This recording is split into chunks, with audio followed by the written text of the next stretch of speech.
নমস্কার বন্ধুরা, আপনি কি জানেন সারা বছর ধরে করা আপনার পূজা, অর্চনা বা উপবাসের সমস্ত পুণ্যফল মুহূর্তের মধ্যে নষ্ট হয়ে যেতে পারে শুধুমাত্র একটি ভুলের কারণে? হ্যাঁ, ঠিকই শুনেছেন। মাঘী পূর্ণিমার মতো অত্যন্ত পবিত্র তিথিতে এমন কিছু খাবার আছে যা আমাদের দৈনন্দিন খাদ্যতালিকায় খুব সাধারণ মনে হলেও এই বিশেষ দিনে তা গ্রহণ করা শাস্ত্রমতে ঘোর অপরাধ। অজান্তেই হয়তো আপনি এমন কিছু খাচ্ছেন যা আপনার ব্রত ভঙ্গ করছে এবং সংসারে নিয়ে আসছে অমঙ্গল বা নেতিবাচক শক্তি। মাঘ মাসের এই শেষ পূর্ণিমা তিথিটি ভগবান বিষ্ণু এবং চন্দ্রদেবের আশীর্বাদ লাভের জন্য এতটাই শক্তিশালী যে সামান্য বিচ্যুতিও বড় ক্ষতির কারণ হতে পারে। আজকের ভিডিওতে আমি আপনাদের জানাবো এমন কিছু গোপন এবং নিষিদ্ধ খাবারের কথা যা এই পূর্ণিমায় ভুলেও মুখে তুলবেন না, এবং ভিডিওর শেষ অংশে আমি বলবো এমন একটি বিশেষ খাবারের কথা যা এই দিনে খেলে আপনার দুর্ভাগ্য সৌভাগ্যে পরিণত হতে বাধ্য। তাই নিজের এবং পরিবারের মঙ্গলের স্বার্থে ভিডিওটি এক মুহূর্তের জন্য স্কিপ না করে শেষ পর্যন্ত মনোযোগ দিয়ে শুনুন। মাঘী পূর্ণিমা বা মাঘী পূর্ণিমাকে হিন্দু ধর্মে মহামাঘী বলা হয়। বিশ্বাস করা হয় এই পবিত্র দিনে স্বয়ং দেবতারা মর্তধামে নেমে আসেন এবং গঙ্গা, যমুনা বা পবিত্র সরোবরে স্নান করেন। মাঘ মাস হল কল্পবাসের মাস, সংযমের মাস। এই পুরো মাসটি যারা ভক্তি ভরে পালন করেছেন তাদের জন্য এই পূর্ণিমা হল চূড়ান্ত পরীক্ষার দিন। এই দিনে মানুষের শরীর ও মনকে সম্পূর্ণ পবিত্র রাখতে হয়, আর শরীর পবিত্র রাখার প্রথম এবং প্রধান শর্তই হল সঠিক আহার। শাস্ত্রে বলা হয়েছে আহার শুদ্ধও সাত্ত্বশুদ্ধি, অর্থাৎ আহার শুদ্ধ হলেই আমাদের সত্তা বা আত্মা শুদ্ধ হয়। তাই এই দিনে কি খাচ্ছেন তা শুধুমাত্র আপনার পেট ভরার বিষয় নয়, বরং এটি আপনার আধ্যাত্মিক উন্নতির সোপান। কিন্তু দুঃখের বিষয় হলো আধুনিক জীবনযাত্রায় আমরা অনেকেই জানি না যে কোন খাবারগুলো আমাদের শরীরের ভেতরে তামসিক ভাব বা অন্ধকার ডেকে আনে।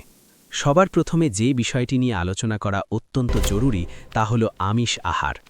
মাঘী পূর্ণিমার দিন মাছ, মাংস বা ডিম স্পর্শ করাও মহাপাপ বলে গণ্য হয়, কারণ এই খাবারগুলো সরাসরি প্রাণনাশের সাথে যুক্ত এবং এগুলো শরীরে উত্তাপ ও অস্থিরতা সৃষ্টি করে, যা পূজার মনোযোগ নষ্ট করে দেয়। তবে অনেকেই ভাবেন নিরামিষ মানেই নিরাপদ। এখানেই অনেকে বড় ভুলটি করে বসেন। পূর্ণিমার দিনে পেঁয়াজ এবং রসুন খাওয়াও আমিষ খাওয়ার সমান অপরাধ হিসাবে দেখা হয়। আয়ুর্বেদ ও শাস্ত্র মতে পেঁয়াজ এবং রসুন হল রাজসিক ও তামসিক খাবার। এগুলো খাওয়ার ফলে মনে কাম, ক্রোধ এবং লোভের মতো প্রবৃত্তিগুলো জেগে ওঠে। পূর্ণিমার সময় এমনিতেই প্রকৃতির ওপরে চাঁদের প্রবল প্রভাব থাকে, ফলে মানুষের মন চঞ্চল হয়ে উঠতে পারে। তার ওপর যদি আপনি পেঁয়াজ রসুনযুক্ত খাবার খান তবে আপনার মনের একাগ্রতা নষ্ট হবে এবং উপবাস বা পূজার কোনো ফলই আপনি পাবেন না। তাই রান্নায় পেঁয়াজ, রসুন বা হিঙের ব্যবহার এই দিনে পুরোপুরি বন্ধ রাখুন। এমনকি বাইরের কেনা খাবার যাতে পেঁয়াজ রসুনের ছোঁয়া থাকতে পারে তাও বর্জন করা উচিত। এবার আসছি এমন কিছু খাবারের কথায় যা শুনে অনেকেই অবাক হবেন। আমরা অনেকেই জানি না যে সবজি বা ডালও নিষিদ্ধ হতে পারে। মাঘ মাসে এবং বিশেষ করে মাঘী পূর্ণিমায় মূলো খাওয়া শাস্ত্রমতে কঠোরভাবে নিষিদ্ধ। প্রাচীন বিশ্বাস অনুযায়ী মাঘ মাসে মূলো গ্রহণ করাকে গোমাংস ভক্ষণের সমতুল্য অখাদ্য মনে করা হয়। তাই এই দিনে ভুলেও পাতে মূলো রাখবেন না। এর পাশাপাশি শিম এবং পুঁইশাক খাওয়া থেকেও বিরত থাকা উচিত। আরেকটি গুরুত্বপূর্ণ বিষয় হলো ডাল। নিরামিষ দিনে আমরা অনেকেই ডাল খেয়ে থাকি, কিন্তু সব ডাল সাত্ত্বিক নয়। বিশেষ করে মুসুর ডাল বা লাল ডাল এই দিনে একেবারেই খাওয়া উচিত নয়। মুসুর ডালকে শাস্ত্রে আমিষের পর্যায়ভুক্ত করা হয়েছে, কারণ এটি শরীরে রক্ত ও উত্তেজনা বৃদ্ধি করে। এর বদলে আপনি মুগ ডাল বা ছোলার ডাল খেতে পারেন। এছাড়াও বেগুন বা কাঁচা কলা, যা অনেক সময় পূজার ভোগে নিষিদ্ধ থাকে, তা আপনার অঞ্চলের বা পরিবারের লোকাচার অনুযায়ী বর্জন করা শ্রেয়। মনে রাখবেন, এই নিয়মগুলো কোনো কুসংস্কার নয়, বরং শরীরকে হালকা এবং মনকে শান্ত রাখার প্রাচীন বিজ্ঞান। খাবারের পাশাপাশি পানীয়র দিকেও বিশেষ নজর দেওয়া প্রয়োজন। এই পবিত্র তিথিতে মদ্যপান বা যে কোনো ধরনের নেশাজাতীয় দ্রব্য গ্রহণ করা আপনার জন্য চরম অমঙ্গল ডেকে আনতে পারে। পূর্ণিমার প্রভাবে শরীরে জলীয় অংশের ভারসাম্য পরিবর্তন হয়। এই সময় অ্যালকোহল বা নেশার দ্রব্য গ্রহণ করলে তা শরীরের স্নায়ুতন্ত্রের উপর দ্বিগুণ ক্ষতিকারক প্রভাব ফেলে। এছাড়া বাসি খাবার থেকেও বিরত থাকুন। আগের দিনের রান্না করা খাবার বা ফ্রিজে রাখা ঠান্ডা খাবার এই দিনে খাবেন না। বাসি খাবারে প্রাণাশক্তি বা প্রাণা থাকে না, যা শরীরকে অলস করে দেয়। চেষ্টা করুন টাটকা রান্না করা গরম খাবার খেতে, যা আপনার শরীরকে চনমনে রাখবে এবং ঈশ্বর আরাধনায় মন বসাতে সাহায্য করবে। অনেকের মনে প্রশ্ন জাগতে পারে, কেন এই বাছবিচার? এর পেছনে কি শুধুই ধর্ম নাকি বিজ্ঞানও আছে? দেখুন, পূর্ণিমার সময় চাঁদের মহাকর্ষ বল বা গ্র্যাভিটি পৃথিবীতে সবচেয়ে বেশি কাজ করে।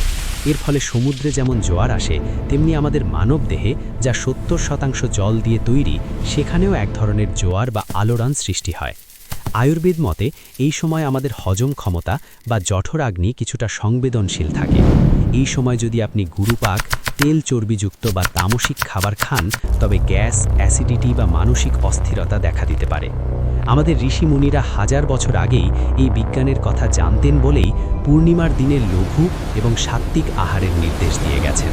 এতক্ষণ তো জানলেন কি খাবেন না, এবার আসা যাক কি খেলে আপনার পুণ্য লাভ হবে। মাঘী পূর্ণিমায় তিল বা তিল জাতীয় খাবার খাওয়া অত্যন্ত শুভ। তিলকে পবিত্রতার প্রতীক মনে করা হয়।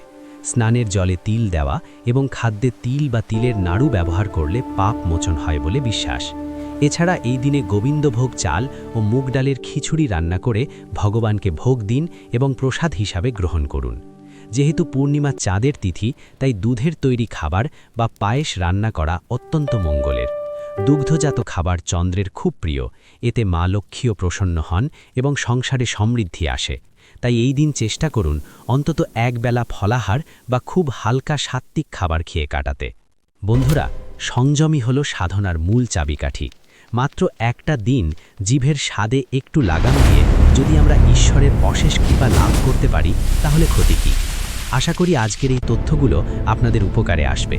আপনারা এই মাঘী পূর্ণিমায় কোন কোন নিয়ম মেনে চলেন বা আপনাদের এলাকায় বিশেষ কী খাওয়ার প্রথা আছে, তা কমেন্ট করে আমাদের অবশ্যই জানান।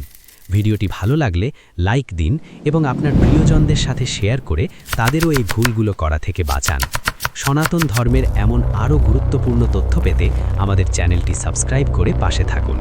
দেখা হচ্ছে পরের ভিডিওতে। সবাই ভালো থাকবেন, সুস্থ থাকবেন। হরে কৃষ্ণ।